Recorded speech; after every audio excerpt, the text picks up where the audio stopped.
Hey guys, welcome back to the channel. In this tech tutorial video, we're going to explain how you can insert a header into your applications or the screens or cars of your applications you create in the Adalo app builder in 2026. So let us dive into this. So navigate to the Adalo app builder, select the app you would like to edit. And here guys, select the screen on the left hand side, click into screens, and you may go with one of these.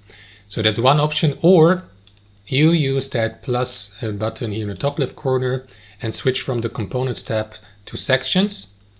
Let me just collapse the most used sections tab here and instead expand the Headers tab. And here you may go with one of these default headers. I will go with the first one, left click into it, and then your cursor will change its appearance. So position your header anywhere you like here on your card or screen.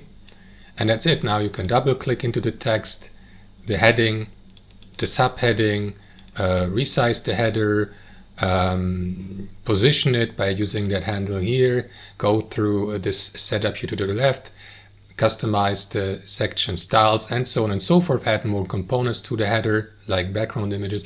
So that's how it works, guys. Thanks for watching. Hope you enjoyed it, got some value from it, and we'll catch you later.